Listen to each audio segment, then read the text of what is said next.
Time for 911. Send the police! What's the problem? The chimp killed my friend! Oh, please! He ripped her face off! He ripped her face off? Please! He killed her! Travis a été adopté à l'âge de 3 jours. Il est choyé par sa nouvelle famille qui prend à cœur de l'éduquer correctement.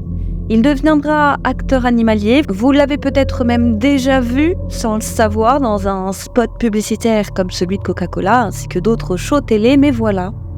Un jour, tout bascule. Travis va se transformer en une véritable arme de guerre. Je ne vous en dis pas plus, découvrez aujourd'hui la triste histoire de Travis, le chimpanzé.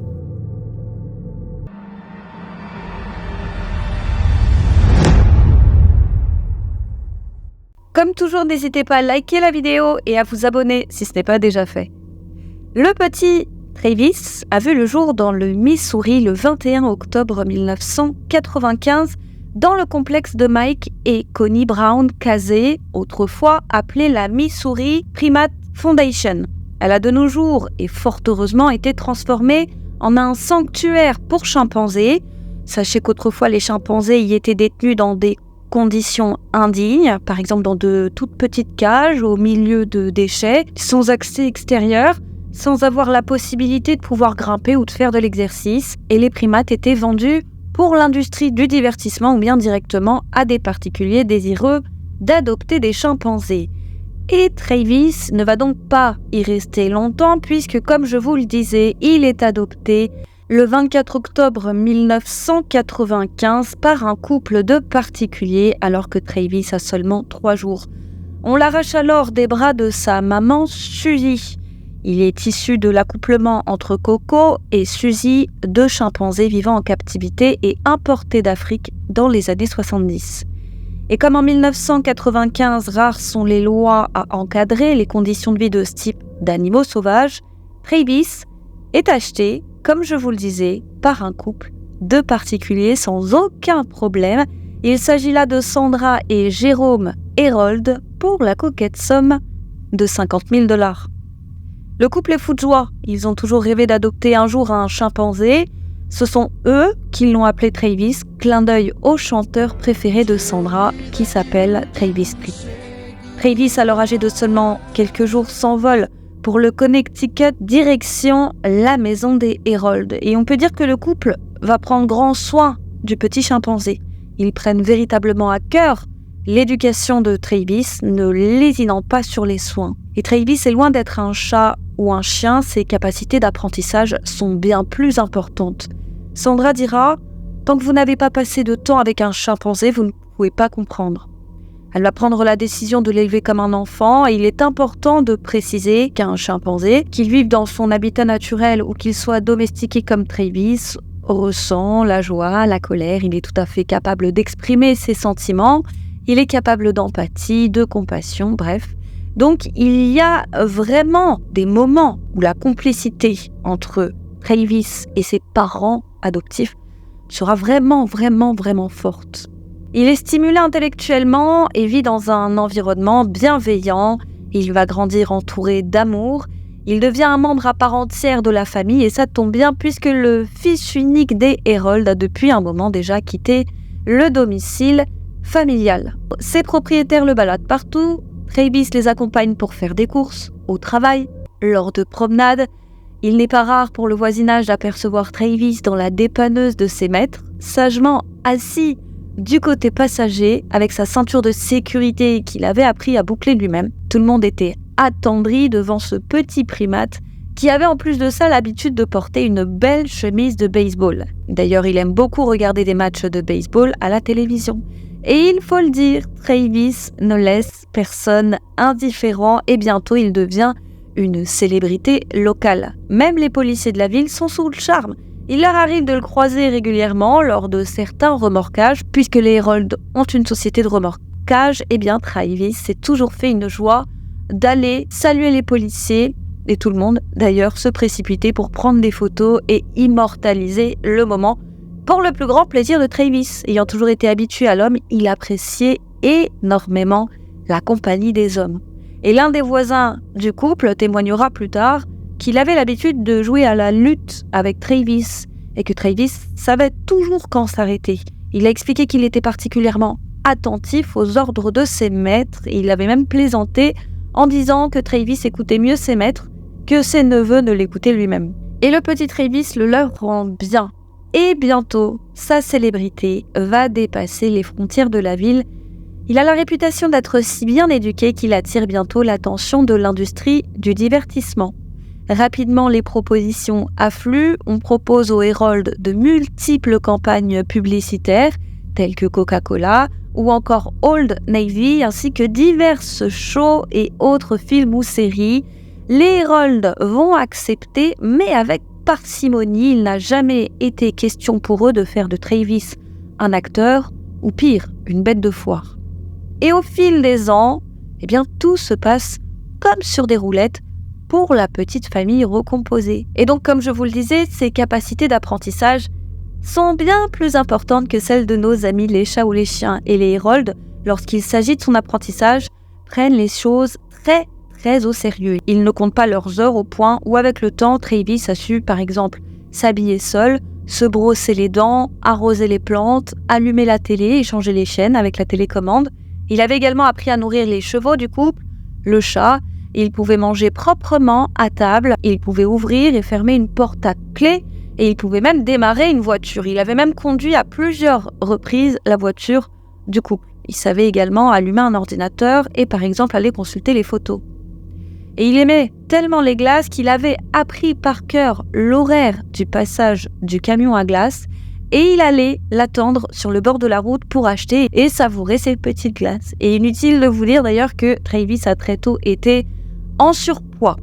Bref, à ce stade, la famille est heureuse. Mais voilà que 5 ans après l'adoption du petit Travis, le couple Herald va vivre un véritable drame. Leur fils unique décède dans un accident de voiture. Et forcément, les Herald sont anéantis. Et Sandra, la maman, va faire une sorte de transfert avec Travis qu'elle va dès lors considérer un peu comme son fils de substitution. Elle va redoubler d'attention vis-à-vis de lui. Elle dort avec, elle prend son bain avec, elle mange avec, etc., etc. Et Jérôme, qui est d'ailleurs assez malade à ce moment-là, n'y voit rien à redire tant la douleur qui les accable est vive. Mais le premier hic va survenir en 2003, alors que Travis est, comme à son habitude, sur le siège passager de la dépanneuse familiale et que la voiture est à l'arrêt, à un feu rouge, à une intersection bondée, un piéton qui passait non loin va avoir le mauvais réflexe de jeter sa bouteille de soda à moitié vide. Bouteille qui va atterrir dans la voiture en passant par la fenêtre côté passager qui était à moitié ouverte et elle va venir frapper Travis au visage.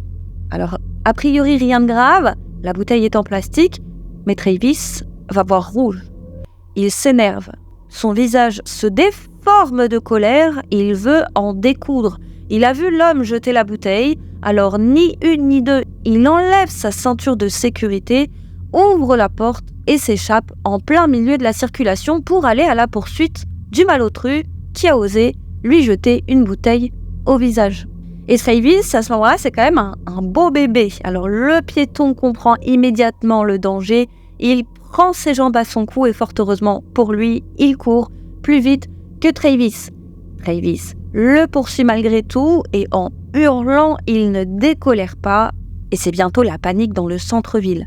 La police doit intervenir et elle mettra tout de même 2 heures à capturer Travis. Et heureusement, les choses finissent bien, Travis finira par se laisser capturer docilement et il sera remis au Herald. Mais l'événement marque que les esprits, les pouvoirs publics et une partie de la population se posent désormais des questions sur l'éventuelle dangerosité que peut représenter ce type d'animaux sauvages. Et qui plus est, imposant comme Travis. Alors faut-il ou non interdire leur présence dans les espaces publics et plus simplement, faut-il aussi interdire aux particuliers de les adopter et si tel était le cas, un minimum d'encadrement. Ils sont plusieurs et notamment des spécialistes à avoir eu vent de l'histoire et à avoir contacté les Herald pour les prévenir du danger que pourrait représenter Travis à l'avenir. Travis qui n'en reste pas moins un animal sauvage, doté d'une grande force. C'est un animal qui peut tout à fait faire preuve d'ailleurs de violence selon eux. Travis pourrait devenir encore plus difficile à gérer et pourrait un jour, je cite, blesser gravement quelqu'un. Eline Della Bianca, la directrice du refuge pour animaux de la ville, se mettra également en contact avec les hérolds pour les prévenir. Les mâles passent par une phase de domination, donc Travis c'est potentiellement une bombe à retardement. Et les hérolds n'en ont que faire. Mais cet incident n'est pas resté sans suite puisqu'il a conduit à l'adoption d'une loi dans le Connecticut interdisant aux gens de garder des primates pesant plus de 50 livres, à savoir 23 kilos comme animaux de compagnie, et exigeant que leurs propriétaires demandent des permis. Bref, l'accident de 2003 est vite du passé et comme le comportement de Travis avait toujours avant ça été irréprochable et que tout le monde l'aime en vérité, personne ne viendra jamais demander des comptes aux hérolds qui pourtant avec cette nouvelle loi doivent en principe avoir un permis pour conserver Travis avec eux. Bref, les choses reprennent leur cours comme si de rien n'était, mais voilà que l'année suivante, Jérôme, le mari de Sandra, meurt des suites d'un cancer. Après son fils, Sandra perd donc son mari, et dès lors et plus que jamais, Sandra considérera Travis comme un fils de substitution. Il devient alors le membre le plus proche de sa famille. Les deux vaquent à leurs occupations habituelles, ils dînent au restaurant, s'occupent du chat, se promènent main dans la main, etc., etc. La vie va suivre son cours et tout va se dérouler sans encombre jusqu'à la fameuse année 2009. Nous sommes plus précisément le 16 février 2009 aux alentours de 15h40. Ce jour-là, Sandra, qui a alors 70 ans, est chez elle avec Travis, alors âgé de 14 ans, ainsi qu'une amie et employée de Sandra, une certaine Carla Nash, 55 ans. Elle habite dans le voisinage, elle est mère d'une jeune lycéenne et elle travaille depuis de nombreuses années pour Sandra qui l'aide dans ses tâches quotidiennes. Mais les deux femmes sont aussi et surtout amies depuis des années. Alors Carla connaît très bien Travis, elle a l'habitude de le fréquenter, il n'y a jamais eu aucun problème, mais ce jour-là, Travis va faire preuve d'une violence aussi inouïe qu'incontrôlable. L'après-midi s'était passé normalement jusqu'au moment où Sandra a demandé à Carla d'appeler Travis qui était alors dehors en train de s'amuser devant la maison. Elle lui dit qu'elle n'a qu'à utiliser le jeu préféré de Travis, sa peluche orange Tinkle Me Elmo. Elle n'a qu'à l'utiliser pour l'attirer. Carla a maintes et maintes fois appelé Travis, elle n'a jamais eu aucun problème. Et d'ailleurs, précisons aussi que Carla avait même avant ça travaillé pour la société de remorquage du couple, donc c'est un acte anodin pour Carla. Il est toutefois utile de préciser que ce jour-là, elle avait une coiffure différente de l'accoutumée. Alors ceci explique peut-être cela en tout état de cause. Ce jour-là, et comme il arrive souvent à Travis de le faire, il avait chapardé les clés de la voiture de Sandra et s'était enfui devant la maison. Alors Carla voulait le faire rentrer en prenant son jouet, mais alors que Travis est dehors. Il voit au loin la scène. Il voit Carla tenant dans ses mains sa peluche préférée. Alors allez savoir pourquoi, mais dans la tête de Travis, ça n'a fait qu'un tour. Il est entré dans une colère noire et il s'est précipité sur la pauvre Carla avant de se jeter sur elle tel un bulldozer. Et Travis pèse tout de même 91 kilos. Carla hurle de toutes ses forces, mais avec ses griffes et sa mâchoire puissante, Travis commence à lui arracher le visage et la pauvre Carla se défend avec ses mains, mais la puissance du chimpanzé est telle que bientôt, tenez-vous bien, il lui arrache les deux mains. Sandra, alertée par les cris en voyant la scène, n'en revient pas. Elle hurle à Travis d'arrêter, mais elle comprend vite qu'elle n'arrivera à rien. Alors elle prend le premier objet qu'elle trouve, en l'occurrence une pelle, et elle frappe de toutes ses forces sur la tête de Travis. Elle recommence, mais rien à faire. Travis ne lâche pas sa proie. Alors Sandra, rappelons-le, 70 ans tout de même, court dans la cuisine et s'empare d'un couteau de boucher. Elle sait qu'elle n'a pas le choix. Il y a du sang partout. Pourtant, elle aime son fils. Jamais elle n'aurait pu imaginer devoir faire ça un jour. Mais elle n'a pas le choix. Elle se jette sur Travis et le poignarde dans le dos. Et cette fois, Travis s'arrête. Enfin, surpris, il se retourne et regarde sa maîtresse avec un regard à la fois triste et étonné. Il ne comprend pas. Elle dira « Il s'est retourné, l'air de dire « Mais maman, pourquoi tu me fais ça ?» Et pour moi, devoir lui mettre un coup de couteau, c'était aussi douloureux que de m'en mettre un à moi-même. Mais rien n'arrête Travis pour autant, il semble même de plus en plus en colère. À ce stade, la pauvre Carla est complètement inerte. C'est une véritable poupée de chiffon sur laquelle Travis n'a de cesse de s'acharner, malgré les coups de pelle et de couteau. Alors, Sandra pense que son amie est morte, elle court dans sa voiture pour appeler le 911. Au début, l'opérateur pense à une blague, pourtant on entend bien au début de l'appel les cris d'un primate. Time for 911. Send the police. What's the problem? The chip killed my friend. Oh, please. He ripped her face off. He ripped her face off? Please, he killed her. Et Sandra va hurler, je cite, « Il l'a réduit en bouillie. Dépêchez-vous, dépêchez-vous s'il vous plaît. Il lui a arraché le visage. Il est en train de lui dévorer le visage. Un pistolet. Il faut qu'il le tue, s'il vous plaît, dépêchez-vous. Dépêchez-vous. Je ne peux pas. Il est en train de la manger. Il la mange. S'il vous plaît, mon Dieu. S'il vous plaît. Où sont-ils ? Donc Sandra est dans un état d'hystérie totale. On la comprend. Et 12 longues minutes, c'est le temps que mettra la police à arriver. Et à l'arrivée de la voiture de police, Travis s'est dirigé vers elle. Il a essayé d'ouvrir une porte passager verrouillée. Il a brisé un rétroviseur latéral. Il ne décolère pas. Puis il s'est dirigé vers la portière côté conducteur et l'a ouverte. Et l'agent Frank Chiafari, alors au volant, lui a tiré dessus à 4 reprises avec son pistolet de service. Travis a une force surhumaine. Il ne meurt pas. Mais comme on dit, les animaux se cachent pour mourir. Travis est retourné dans la maison, chez lui, là où il se sent bien, et il sera retrouvé mort à côté de sa cage. Et quant à la pauvre Carla, elle n'est contre toute attente pas morte, mais son pronostic vital est engagé, elle n'est plus qu'une plaie suintante. L'équipe d'urgence décrira ses blessures, comme je cite, « horribles ». La pauvre a perdu 9 doigts, elle a perdu son nez, ses yeux, ses lèvres. Sa structure osseuse du milieu du visage a été réduite en bouillie, sa mâchoire déboîtée, et elle a aussi d'importantes lésions au niveau du tissu cérébral. Et les médecins ont même dû enlever des poils et des dents à Travis qui étaient restés incrustés dans la chair et les os de la pauvre Carla. Au cours des 72 heures suivantes, elle a subi plus de 7 heures d'intervention chirurgicale au visage et aux mains par 4 équipes de chirurgiens différentes. Et malheureusement, il a été annoncé le 7 avril 2009 qu'elle sera aveugle à vie. Ces blessures ont fait d'elle une candidate potentielle pour une chirurgie expérimentale de transplantation du visage. Après un traitement initial à l'hôpital de Stanford, elle a été transférée à la clinique de Cleveland et sa famille a créé un fonds fiducie pour recueillir des fonds à la fois pour payer les factures d'hôpital et à la fois pour subvenir aux besoins de la fille adolescente de la pauvre Carla. Conformément à la procédure, la tête de Travis a quant à elle été emmenée au laboratoire d'État pour un test de dépistage de la rage et le corps a quant à lui été amené à l'université du Connecticut pour une nécropsie. La tête a été testée négative à la rage, mais il restait du Xanax dans l'organisme de Travis.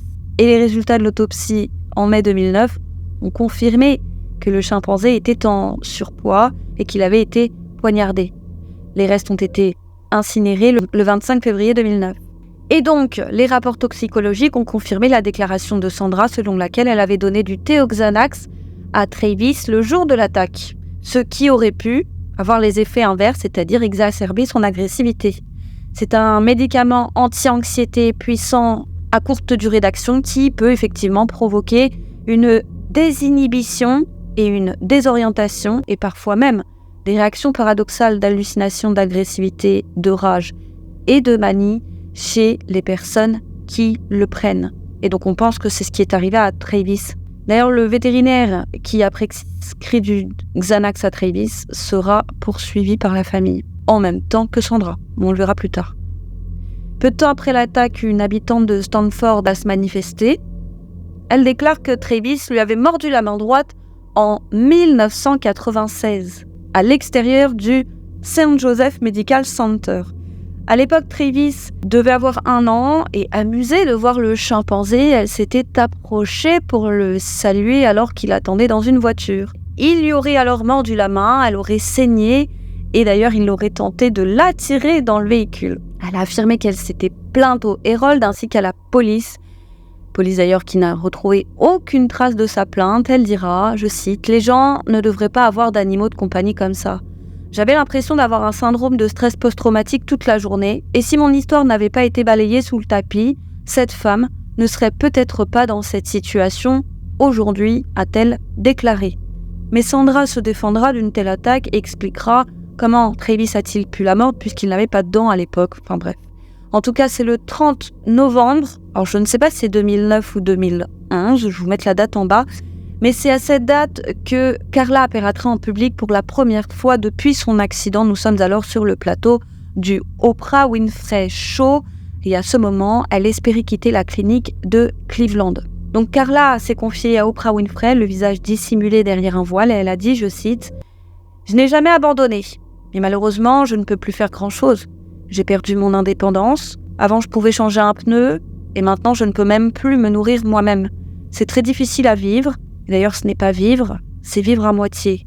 Parfois, j'ai envie de pleurer. Je ne sais pas de quoi sera fait mon avenir, et c'est ça qui est difficile. » Sachez qu'un peu plus tôt, l'avocat de la famille de Carla Nash avait intenté un procès à hauteur de 50 millions de dollars contre Sandra Herold.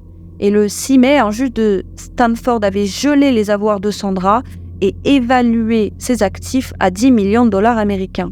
Et parmi les autres personnes qui ont été accusées, figurait la ville de Stanford ainsi que le vétérinaire qui avait, comme je vous le disais, prescrit le Xanax. Et en novembre 2012, Carla conclura un règlement à l'amiable avec la succession de Sandra Herold et elle recevra environ 4 millions de dollars. Puisque oui, Sandra ne sera pas là pour voir ça dans la mesure où elle va mourir avant le verdict final puisque seulement 15 mois après l'attaque, le 24 mai 2010, elle va décéder subitement d'une rupture d'anévrisme de l'aorte à l'âge de 72 ans. Son avocat, Robert Golger, a déclaré « Madame Herold avait subi une série de pertes déchirantes au cours des dernières années, à commencer par la mort de son fils unique, tué dans un accident de voiture, puis de son mari, puis de son chimpanzé bien-aimé Travis, ainsi que la mutilation tragique de son amie et employée Carla Nash. En fin de compte, son cœur, qui avait été brisé tant de fois auparavant, n'en pouvait plus. Quant à la pauvre Carla Nash, elle a dû traverser un véritable parcours du combattant le 28 mai 2011. Elle a dû subir une greffe, et non des moindres, c'est une greffe du visage ainsi que des mains.